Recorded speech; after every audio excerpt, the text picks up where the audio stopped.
Sanskrit, the language of gods.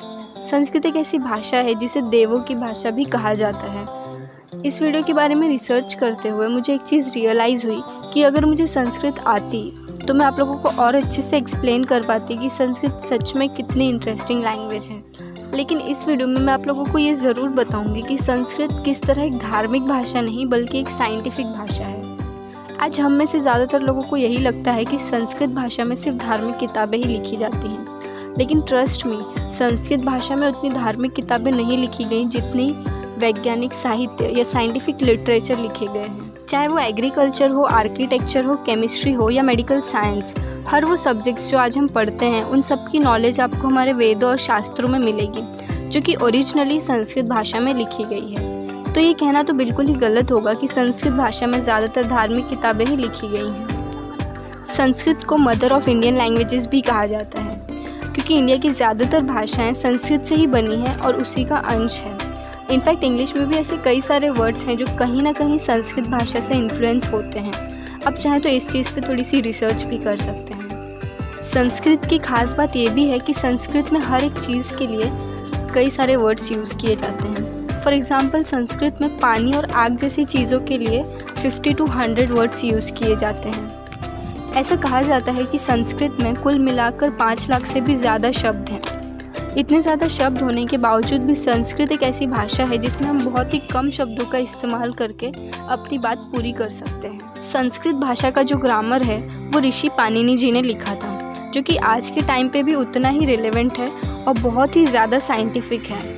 Sanskrit के बारे में एक और इंटरेस्टिंग चीज़ ये है कि इस भाषा में आपको उन चीज़ों के भी वर्ड्स मिलेंगे जो चीज़ें अभी एग्जिस्ट भी नहीं करती, यानी इस दुनिया में है ही नहीं, और ये बात मैं अभी प्रूव कर सकती हूँ।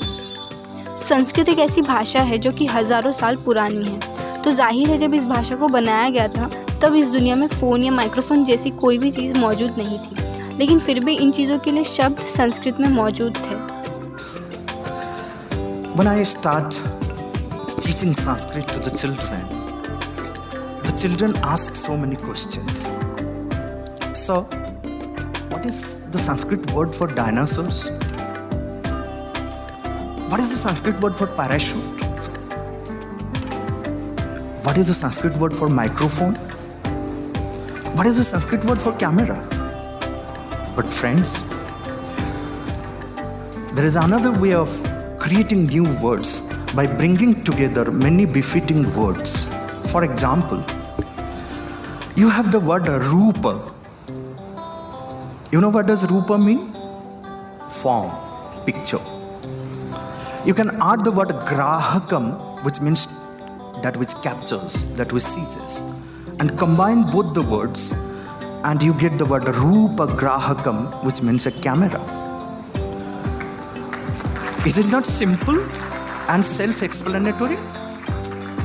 The same way, you can add dhvani, meaning sound, to the word grahakam and create a word for microphone, dhvani grahakam. You can create a word hwana grahakam for a call receiver. And in this manner, Sanskrit has a transparent system of deriving words from the root sounds and can create enormous amount of words which are needed for our day-to-day use. अभी जो आपने video clip देखी वो doctor संपदानंद Mishra ji की थी, जो कि एक संस्कृत स्कॉलर हैं। उन्होंने ये चीज़ बहुत अच्छे से एक्सप्लेन की कि किस तरह से हम कैमरा या माइक्रोफोन जैसी चीज़ों के लिए संस्कृत में शब्द बना सकते हैं, और सिर्फ कैमरा या माइक्रोफोन जैसी चीज़ों के लिए ही नहीं, फ्यूचर में आने वाली हर चीज़ के लिए हम संस्कृत में वर्ड्स बना सकते हैं, हर वो चीज़ जो अभी इस दुनिया में नहीं है। तो यहाँ ये भी साबित होता है कि हम संस्कृत को हमारे डे टू डे लाइफ में बहुत ही ईजीली यूज़ कर सकते हैं, क्योंकि ऐसी कोई चीज़ नहीं है जिसके लिए आपको संस्कृत में शब्द ना मिले। संस्कृत में आपको उन चीज़ों के लिए भी शब्द मिलेंगे जो कि अभी एग्जिस्ट भी नहीं करते, और यही तो संस्कृत भाषा की विज्ञानता है। इस भाषा की इम्पोर्टेंस को देखते हुए जर्मनी और यूके जैसे देशों के कई स्कूल और यूनिवर्सिटीज़ में संस्कृत सिखाया जाने लगा है। हम इंडियंस का तो बहुत पुराना रिश्ता है इस भाषा के साथ, हज़ारों साल पुराना, लेकिन फिर भी आज हम सबके बीच संस्कृत अपनी इम्पोर्टेंस खोती जा रही है। इस भाषा की इम्पोर्टेंस को देखते हुए मुझे ऐसा लगता है कि इसके साथ जुड़े रहने में ही हमारी भलाई है, इसलिए हमें भी जितना हो सके संस्कृत को इम्पोर्टेंस देनी चाहिए और इसे सीखना चाहिए। So that's it for today. Thanks for watching.